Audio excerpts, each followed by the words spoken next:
How's it going, everyone? Yosef back here with another video, and I hope you're having an amazing week so far. Today, we get to review the 2025 Hyundai Elantra N, and I am super excited about showing you this vehicle because the Elantra N is the biggest competitor to the Volkswagen Golf GTI.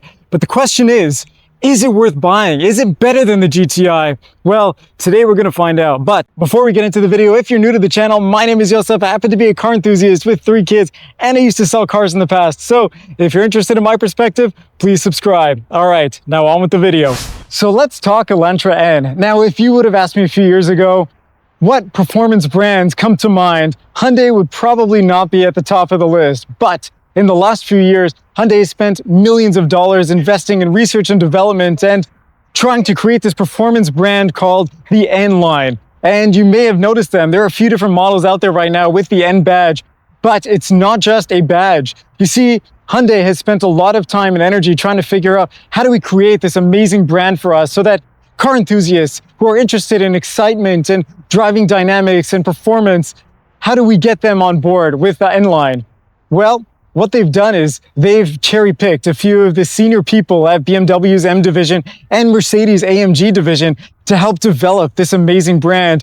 And it's not just that. They've gone the extra length of developing their cars on the Nürburgring, and even the N logo actually represents the N from Nürburgring and Namyang, the city where all the research and development is held. So they're pretty serious about it. But has it worked? That's the big question. Well, I have come to Hyundai of North Miami to find out, to see if the Hyundai Elantra N is really a performance car. Is it really worth your money? And does it compete and hold a candle to the Golf GTI that's beloved in the car enthusiast community? Well, let's find out. So let's talk pricing for a moment, because that's going to be an important factor for whether you want to buy an Elantra N versus a GTI. And the interesting thing is, they're relatively similarly priced. If you take a look at the Golf GTI in the US, it starts at about $32,500, and the Elantra N starts at around $34,000. So they're not too far off. However, the Elantra N actually comes better equipped as a base model, and there aren't many options. So getting an Elantra N really only tops out at close to $36,000 US, whereas the Golf GTI with the Autobahn trim can go all the way up to over $40,000. So in terms of pricing, you might be better off getting an Elantra N. Let's talk about power and performance, because after all, this is a performance vehicle. So the Elantra N comes in one trim, and you only get one engine option, but you get 2 options for the transmission. Either way you go, you get a 2-liter turbocharged 4-cylinder engine that puts out about 276 horsepower, and you can opt between a manual transmission, a 6-speed, or an 8-speed dual-clutch automatic. And all of that power is put down to the front wheels, just like the Golf GTI. But you might be wondering, well, how does it cope with 276 horsepower, Yosef? Well, it's got a limited slip differential, so it's got some clever trickery to help make sure that that performance gets down to the road. So what about styling for the Elantra N? And if you take a look at it, it's gotten a lot better looking from the previous generation. They've done some tweaks and updates to help improve the styling to make it a little less controversial. On the front end, I think it looks really sharp. You've got these sloping designs coming down here from the front end, and the headlights are absolutely beautiful. You've got a lot of design in them, and I love the way you've got this black coming across the front of the bumper here. It just adds a little bit of excitement and cool factor to the front end. And speaking of cool factor, if you take a look down here, you've got this red that comes all along the front end of the car, and it doesn't just stop there. It actually wraps around the car in its entirety. So you've got these really interesting styling cues specific to the Elantra N that really set it apart from the normal Elantra. And if we take a look down here, we've got this gloss black plastic area over here, but there is a functional vent. If you take a look to the side, you actually have a pass-through, and that helps channel the air around the vehicle and helps with the aerodynamic and stability at high speeds. So it's not just for show. Outside of that, one of the great styling features of Hyundai lately has been all these really intense creases and sharp lines around the vehicle. And if I just duck down a little bit, you'll notice on the side profile, you've got this really cool character line that kind of comes into the side door and goes all the way to the front fender. And these little styling features just make it look a little bit more European, a little more exciting than just a standard flat side. Another great styling feature for the Elantra N is you've got these blacked out wheels with the N logo in the middle, which looks so cool instead of just a Hyundai badge. But it goes a step further, because if you notice, you've got red painted brake calipers all around, and you've got an N logo on the front calipers as well. That just adds a little bit more excitement to the front end of the car. And I love it when manufacturers give you painted brake calipers. It just adds so much more excitement and it makes it look like a serious performance car. And it's nice that all that red ties in around the vehicle with that stripe that goes all along the car and the brake calipers. It just adds a little more cohesion to the style. Taking a look at the rear of the Elantra N, I love the way they've designed the taillights. I know this is a bit controversial. Some people love it, some people hate it, but I do think it has that performance tuner style to it with sort of the clear lenses at the top, and you've got this light bar that goes all the way across and a really nice spoiler that sits on top as well. Not just that though, if we take a look a little lower down, you'll see you've got dual exhausts, and those are not just for show. They sound really great. Let's take a listen.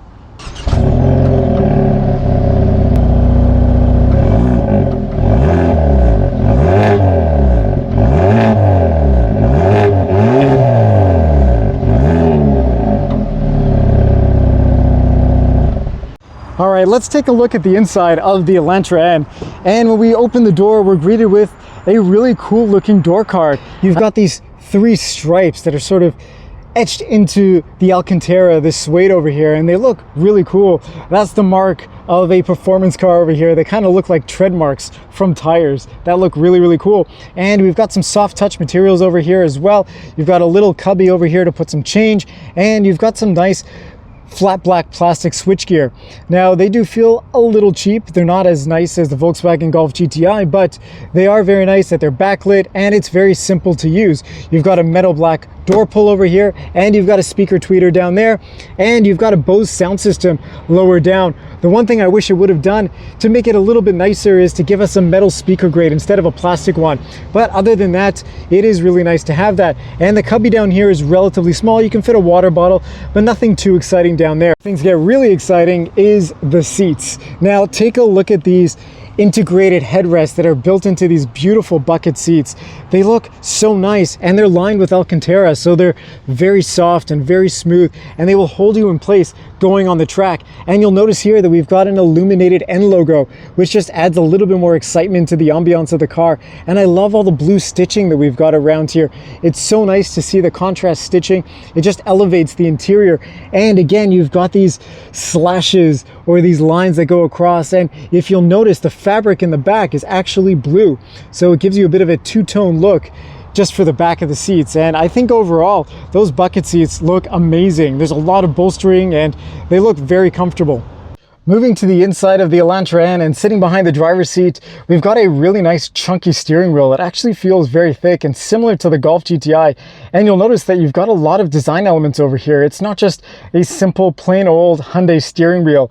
You've got the blacked out Hyundai logo in the front, just like you have on the outside of the vehicle. You've got an N logo down here on the steering wheel. You've got this plastic but pass-through area over here. It's not a flat bottom steering wheel, which I would have liked, but we do have perforation over here on the sides just to keep your hands cool as you're driving. And you've got some really nice physical buttons over here.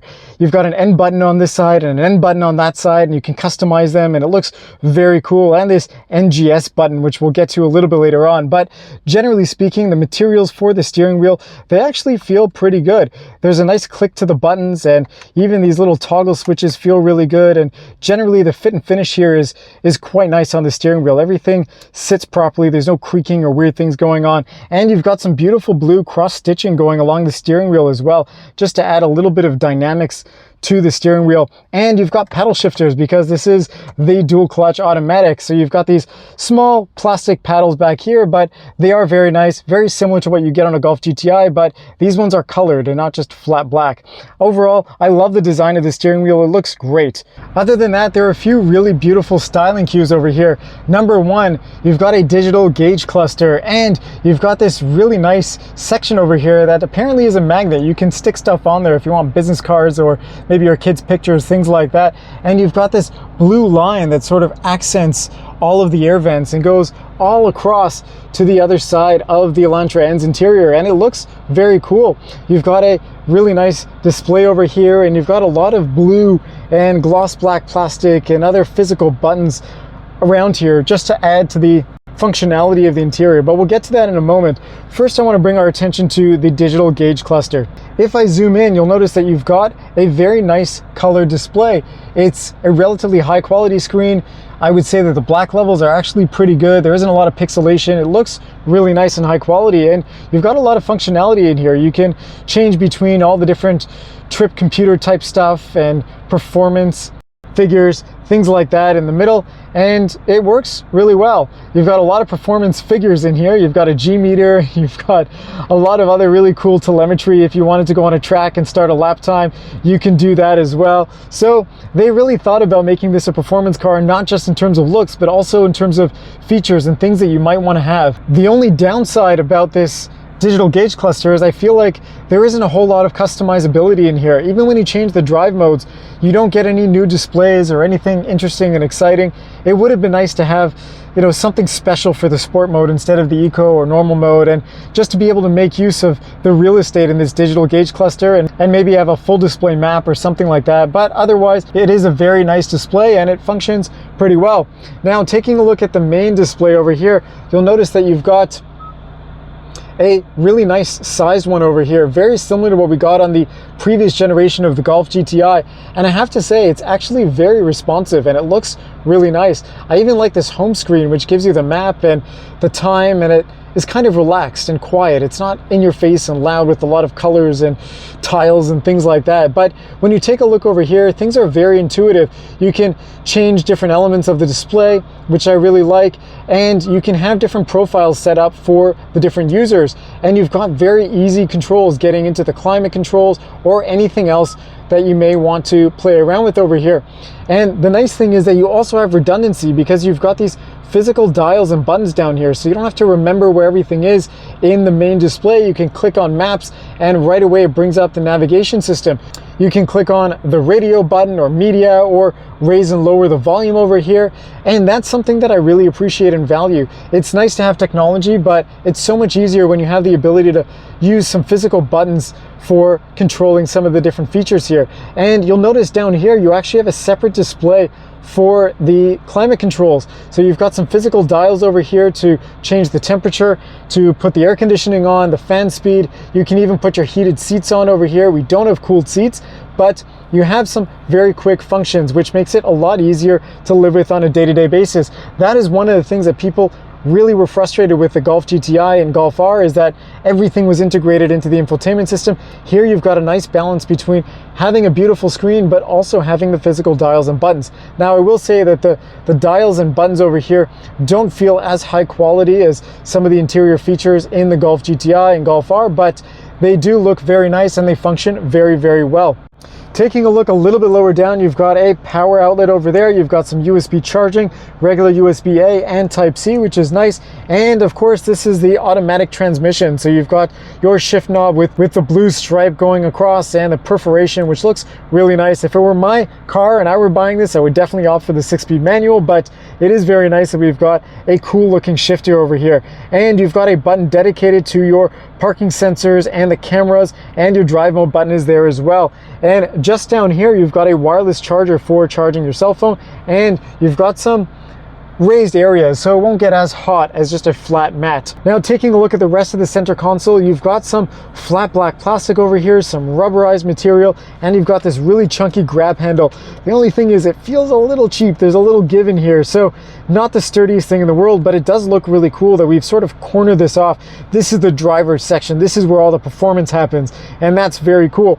Taking a look down here, you've got some cup holders. You've got a removable cup holder piece here, so if you want to clean it, you get some grime in there, you can do that, and it helps make room for some shallower cups or deeper ones depending on what you need. And we've got a manual handbrake. That's something that we don't see on cars nowadays, and I love the fact that we've got it in here. So if you need to do some drifting, you've got a manual handbrake that you can play around with. I'm not endorsing that obviously on public roads, but very cool that we've got that. And some gloss black plastic over here. You've got an armrest with some soft touch rubber material, and it lifts up, and you've got a little bit more room down there for some storage, which is great.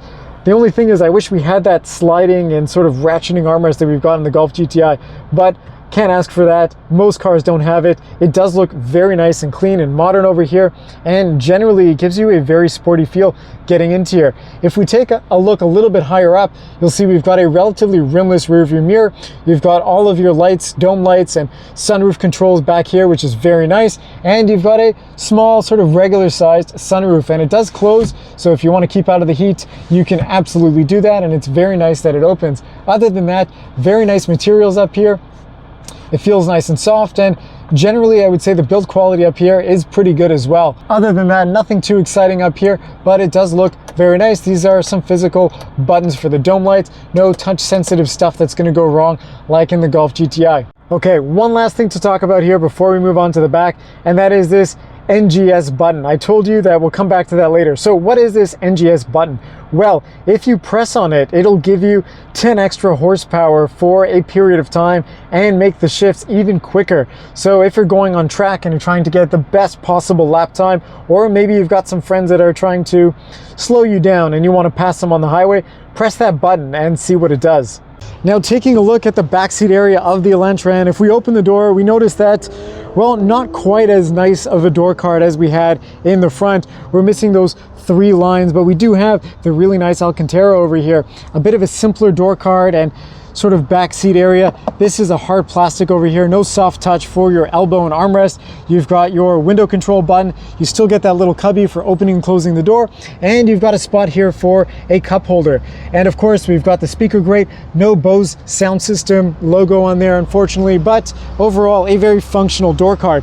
And if we take a look at the back seats, we also have a really nice Alcantara back here, so it feels very soft and sporty, and it does hold you in place. However, we don't have any real bolstering back here. It's not like it's sunk in a whole lot relative to the seat back area. So that is one downside, and we are also missing a fold down armrest over here. So there are no cup holders in the middle section of the back seat. So if you're carrying a lot of cups, unfortunately you only have one in each door pocket, and that's it.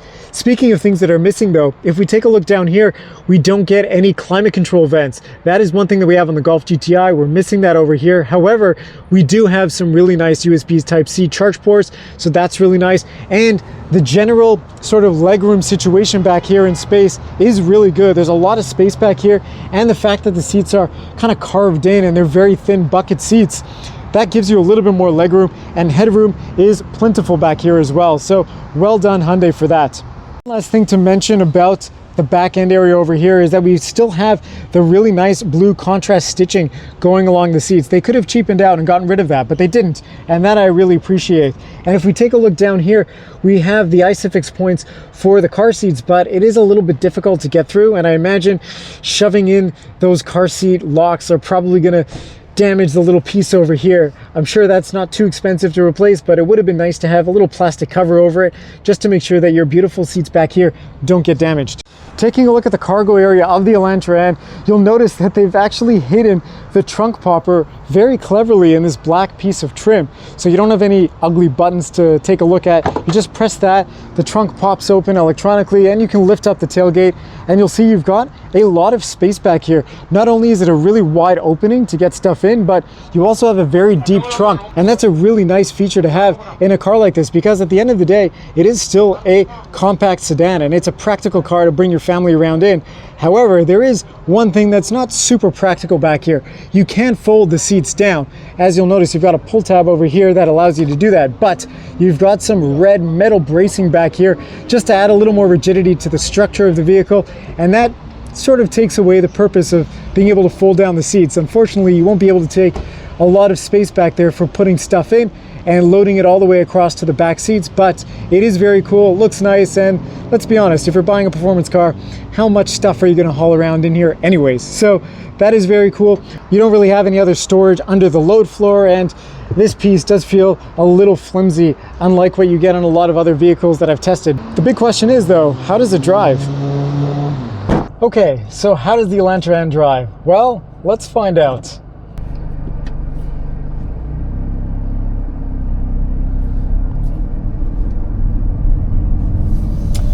So first impressions getting in here, it's very comfortable. I really like these bucket seats. They really hold you in well, and they feel very comfortable. I could imagine even going on long trips, you'd be comfortable in here for a while. And generally sitting in here, it's a really nice place to be. The screens are really great. I love the steering wheel, it looks amazing. And this whole sort of driver focused console looks really cool too. So Hyundai's done a really nice job with the design in here. The materials are questionable. Some of them are really nice. Some of them probably are a little less exciting than some of the other vehicles that I've tested, but generally there is a nice air of quality in here. But I have to say, it feels a lot better than Hyundai's from back in the day. You know, I remember the older ones back in the early 2000s and everything was just really, really cheap plastic. And Hyundai has done a really nice job elevating the experience here. It feels a lot more premium than it is. And I think they've done a great job sort of getting into that performance market and making you feel like you're getting a much more solid product. Other than that, the driving dynamics are really nice. The steering is relatively soft. The suspension is tuned nicely. It doesn't feel very firm. Even though it's got the 276 horsepower, it feels like it can manage the power well. It's not too much for the front wheel drive system, which in some vehicles is a bit of a problem. But otherwise, it's a very quiet, relaxing ride. The visibility is really nice. You don't have these giant front pillars. So from that perspective, it's a really enjoyable experience. Now I'm gonna put us into a sportier mode just to see how that feels. And the steering wheel right away weights up, you know, and I feel there's a little bit more throttle response coming from my right foot, and it does make a difference. The exhaust sound is also really nice. That's noticeable, and the shifts are a little bit more aggressive. You know, having a dual clutch transmission is definitely the way to go if you're going for a performance automatic. Otherwise, having the 3 pedals, in my opinion, is still the way to go and gives you the most driver engagement. But the car itself feels really nice and definitely is a tossable, fun car to get on the track with, or just take on a weekend and throw around corners and just really enjoy. So should you buy the Elantra N, and how does it compare to the Golf GTI? Well, I have some thoughts here. Number one, it doesn't exactly compete with the Golf GTI because the Golf GTI is a hatchback and this isn't. So technically they're not exactly competing with each other.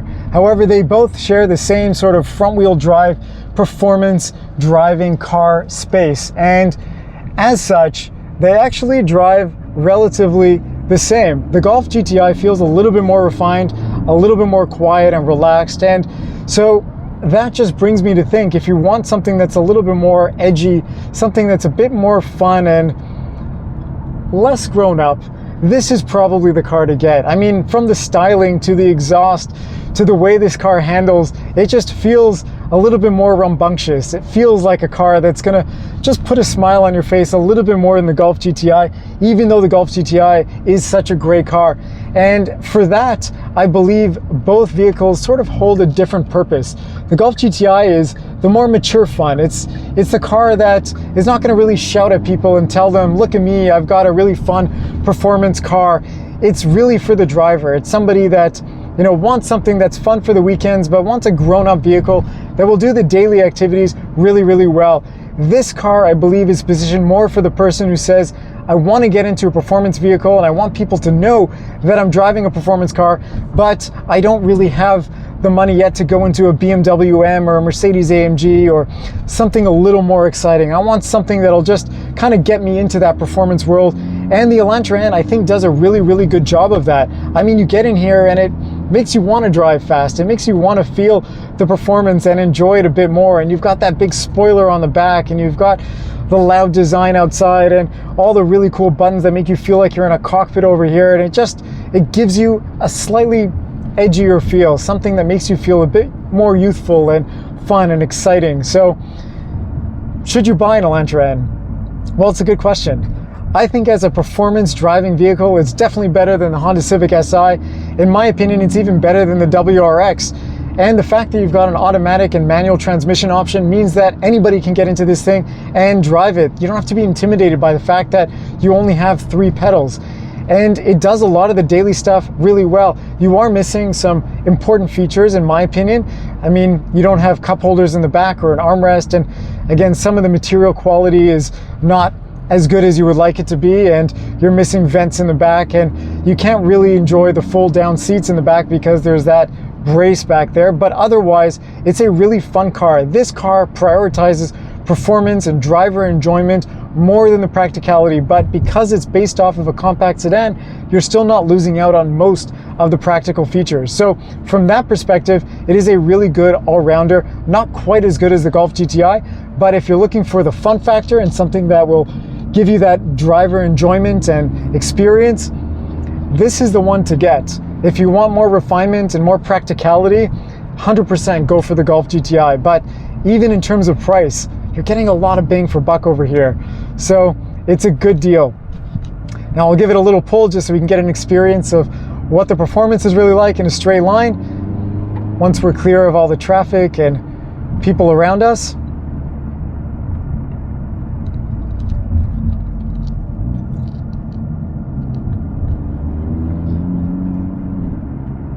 And you can feel the shifts are purposeful. That's pretty good. It can definitely handle its power well. I didn't feel like there was any torque steer or feeling that the wheels couldn't handle the performance. It does manage it really well. And the adaptive dampers and the fact that it's got all the electronic nannies definitely helps. So that's really all I've got to say about the Elantra N. I think it's a really great car, and I think Hyundai's come a long way in terms of interior quality, design, and the fact that they're creating this N brand to help compete with some of the other performance brands out there in sort of the normal mainstream market is amazing. The fact that we have more of these types of cars still being produced, I mean, you can't ask for more than that. That's pretty awesome. So I give Hyundai a lot of credit for investing in this, and they've done a great job with the Elantra N. And again, I think it's an awesome vehicle for somebody looking for that performance, that fun, that doesn't want to get into too serious of a car like the Golf GTI. And if you're looking for a Hyundai and you're in South Florida or anywhere in Central Florida as well, come check out Hyundai of North Miami. They're an amazing group of people. It's a really fun dealership. Every time you walk in there, they're blasting music and there's just a really good vibe in there. Reach out to Juan, ask for him. He's an amazing guy and he helped me out with the review today, and he will definitely hook you up with a great deal on a Hyundai. So thank you to Hyundai of North Miami. Thank you to Juan for helping me out with the test drive and getting this vehicle all primed and prepped. And I really appreciate that. So thank you again for everyone watching, and I look forward to seeing you in the next video.